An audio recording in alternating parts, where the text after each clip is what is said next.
Hello everyone and welcome back to another episode of Ask Us Anything or Awoowa, where we gather your questions from the internet and answer them. In today's episode, we find out if mobile payment services like Samsung Pay, Google Pay and Apple Pay can work without an internet connection and what upgrades you get with the Samsung Galaxy A54 over the Galaxy A34.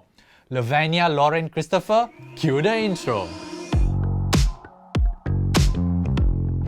Let's start with a question from last week's Awoowa episode on Samsung Wallet. Can you use Samsung Pay or Apple Pay offline? I wonder. Okay, technically speaking, both Samsung Pay and Apple Pay do not depend on an internet connection to work. When you register your bank card on either of these platforms, your card information will be sent to the card issuer's network, which would be either MasterCard or Visa.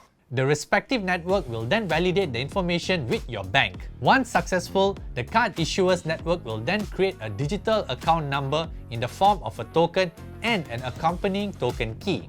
Both tokens are stored on the device's respective secure elements, which on Samsung Galaxy devices would be Knox and the secure element on Apple devices. This digital account number is different from your bank card's number. Therefore, your actual bank card details are not stored on the device. When you perform a transaction, the device will provide the token and token key to the payment terminal, followed by a dynamic cryptogram or a dynamic CVV created by the device's security chip. This is like the 3-digit number you might find behind your Visa or MasterCard bank card or the 4-digit number on the front of an American Express card.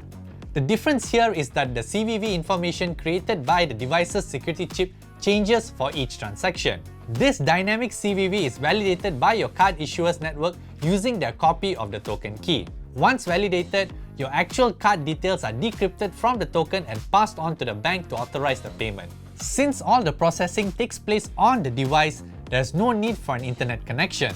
That said, it seems like only Apple Pay works without restrictions when you don't have an internet connection. Samsung Pay meanwhile has no restrictions for bank cards on the MasterCard network when making payments without an internet connection, as the token keys are generated on the device.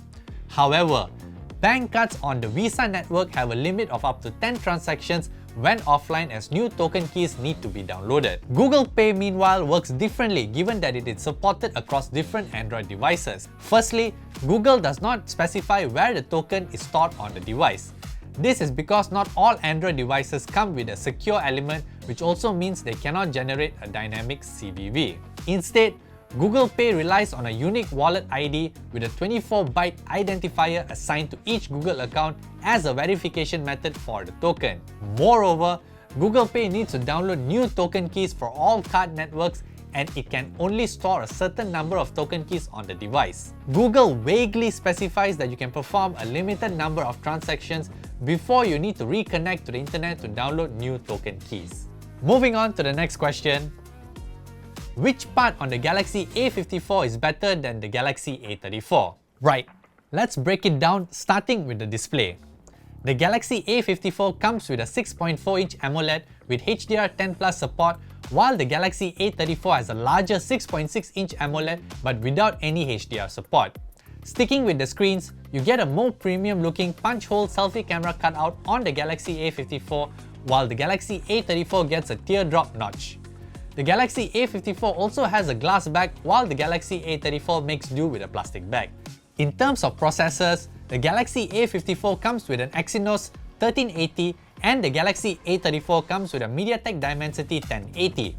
To find out if there's any difference in performance between these two processors, stay tuned for John's review of the phones. Moving on to the camera system, the Galaxy A54 gets a 50-megapixel wide-angle camera, a 12-megapixel ultra-wide-angle lens, and a 32-megapixel selfie camera. Being the cheaper phone, the Galaxy A34 has a smaller megapixel count for its cameras with a 48-megapixel wide-angle camera, 8-megapixel ultra-wide-angle lens, and a 13-megapixel selfie camera. Finally, the Galaxy A54 has Wi-Fi 6 support, while the Galaxy A34 goes up to Wi-Fi AC.